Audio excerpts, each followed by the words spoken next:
Hi everyone, my name is Mehmood Sheikh, and in this semester we are going to discuss a new subject, which is object-oriented system analysis and design.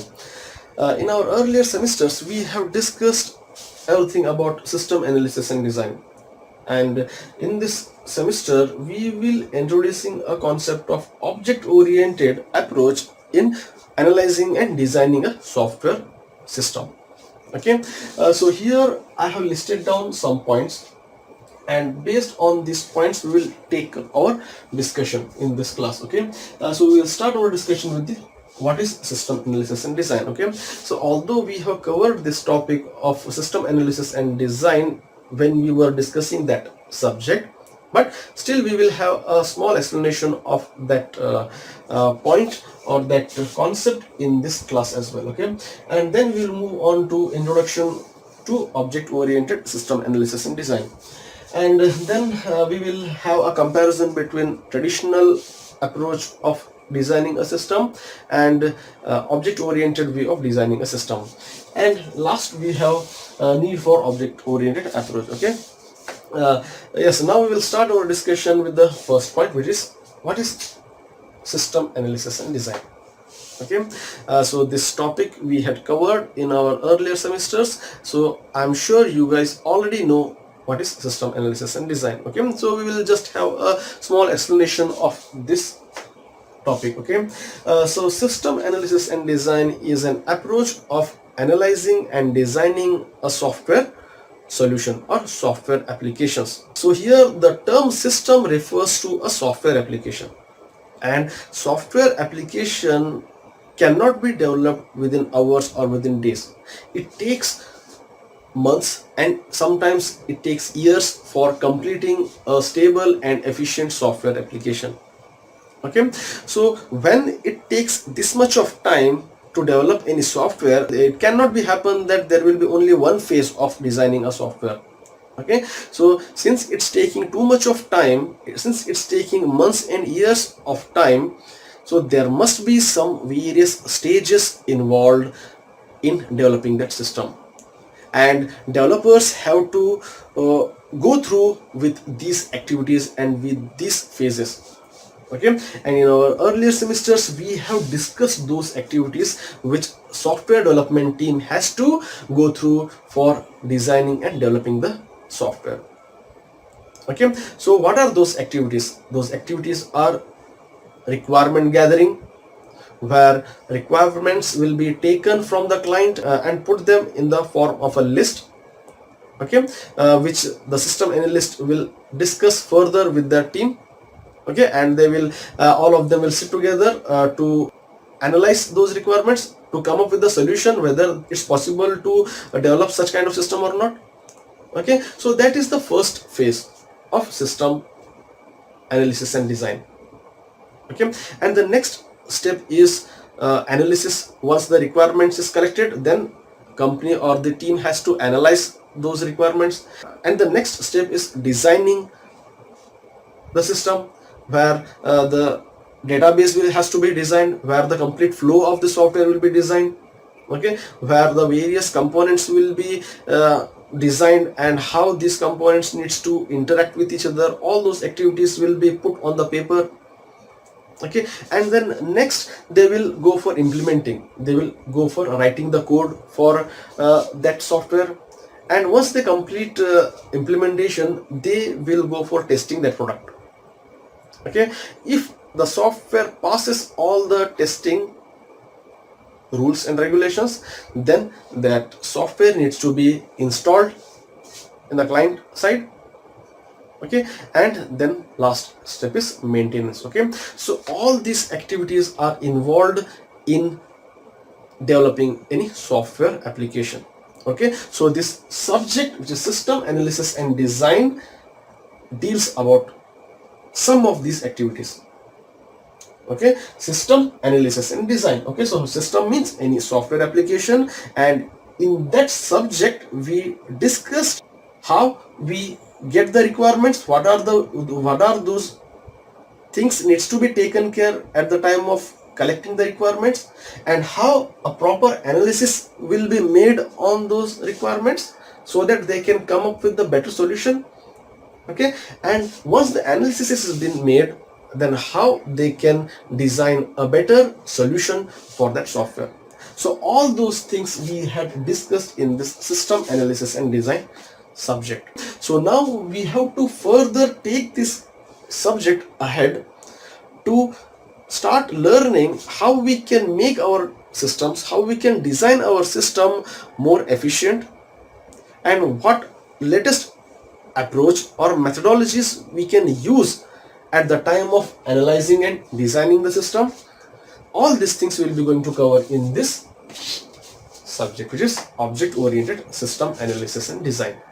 Okay, so here in this subject of object oriented system analysis and design, we are introducing a concept of objects. Okay, so how objects will help in analyzing and designing the system. Okay, is it possible to come up with the better solution or to come up with the better software if we go with designing and analyzing and designing the system with object oriented approach? Okay, so and what are those tools and techniques we will be going to use in this subject which will help us to make a better system, to make a better software application? So all these things we will be going to cover in this object oriented system analysis and design. So now I hope you understood what is system analysis and design, and now we'll move on to the next point, which is introduction to object oriented system analysis and design. Okay, we guys know what is objects. Okay, so objects are real world entities which exist in real world. So how this concept of taking real world objects in the analysis and design will help the developers to make a better system, to design a better system. Okay, so now we have various objects around us. Okay, we have object mobile is an object. Okay, car is an object. Okay, pen is an object. Okay, people, students are objects. Okay, college is an object, ATM machine is an object. So object is something which exists in real world. When we consider the concept of objects in the design field, it will be going to help us a lot in analyzing the problem. Since these objects which are exist in real world, we will be knowing those objects, we will be knowing their behaviors, we will be knowing their attributes, we will be knowing their relationship with other objects, we will be knowing everything about those objects. Okay, so when we know everything about those objects, then we can deal with those objects in a proper manner, and we can design a better system with the object oriented approach. So now let us try to understand this object oriented system analysis and design approach with the help of an example. I will take a human resource management system as an example. Suppose you have been told to design and develop human resource management system where the details of all the employees of an organization needs to be maintained in a single software, which is human resource management system. Okay, so how you will going to design that system? Since here we are talking in terms of objects, so we will be going to use that human resource management system. So users will going to interact with that system. So now user can be considered as an object. Okay, so now user, since user is an object, so we know the behavior, the properties and interaction of user. Okay, so I can easily come to know about each and every properties of user. I can list it down easily. Okay, I can in terms of a user object, I can list it down their behavior, I can list it down their attributes. Okay, so I can easily come to know about their attributes, their properties, their interaction with outer world, because I know that object. And in the case of human resource management system, what else I need to consider, what else object I need to consider? I need to consider an employee table. Okay, an employee can be considered as an object. Okay, then I need to list it down the attributes of that object. Okay, and then salary, to store the details of the salary. Okay, then I need to create another object to maintain the attendance of those employees. I can create another object to maintain their personal details, their qualification details, all those details. Okay, so since I know all these things, and since all these things are exist in real world, that's why I can relate easily with all these objects, and I can use this knowledge in designing this system. Okay, so this approach of using real world objects in system designing helps the designer to understand the concept properly, to come up with the solution in a better manner. Okay, so this is what object oriented system analysis and design. Here in this subject we are going to learn how we can use the objects, various objects in system designing to design the system. And for designing such kind of systems we have various tools and techniques available in this subject, and those tools are like data flow diagram, activity diagram, class diagram, sequence diagram. Okay, so all these tools are required for designing the system. I hope all of you guys now clear about object oriented system analysis and design. Okay, now the next we will discuss about traditional versus object oriented approach. Okay, so in traditional way of designing the system, how we used to write the code, how we used to write the programs. Before the emergence of object-oriented way of designing the system, we people used to people used to write the code in terms of functions, in terms of procedures, in terms of modules. So for each task, we will be creating each module, each function, which was not the efficient way of designing the system. Okay, so here what the problem was, most of the things which we had developed, which we had written, we will be ended up with writing down the same stuff again and again. Okay, as a result of that the code will become lengthier. In traditional approach we will be writing down the functions again and again. Okay, which makes our code difficult to maintain. Okay, since in the traditional approach everything was not organized, that's why it was difficult for searching as well. Tomorrow if anything goes wrong at certain part of our code, then it was taking too much of time in searching the place where we have got the error.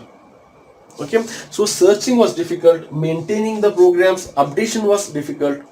Okay, tomorrow if any update needs to be made on the already existing software, okay, that update itself will be very difficult because the code was not organized enough. Okay, and so as compared to traditional approach, object oriented approach, what they will do is, here in object oriented approach we organize the code in a proper manner. Okay, we create the classes based on various objects. Okay, we create the classes like employee class, and we will put the data of the employee class in that class. Okay, so everything related to whatever data is necessary for employee class, we will try to put that data in that class only. Okay, by using constructors, by using access specifiers. Okay, so only that class is responsible to maintain and to secure the data of that class. Okay, and here we don't have to repeat the code again and again. That is the major concept of object oriented programming, that is reusability. Okay, so you might have studied this concept of reusability, which is inheritance. You can easily access the behavior of the parent class in the base class. Okay, instead of you writing the same functionality again and again in all the classes. Okay, so this is what object oriented approach. Object oriented approach provides many support. Okay, it provides a better way of understanding the system. It provides a better way of designing the system by considering objects of real world. Okay, and it reduces the need of writing additional code, and it helps in searching the data as well. Okay, now the next thing is need for object oriented approach. Yes, most of the things which has to come under this fourth point, we have already covered those points. Okay, so what is the need of object oriented approach? Okay, so now here I have written down the need for object oriented approach. Okay, so first point says to better model the real time problem. Okay, so since here we are dealing with the objects which are exist in real world, that's why we know about those objects. Okay, so whenever we started facing any problem during the development, we can easily solve that problem, we can easily find out the solution for those problems because we can relate with those objects. Okay?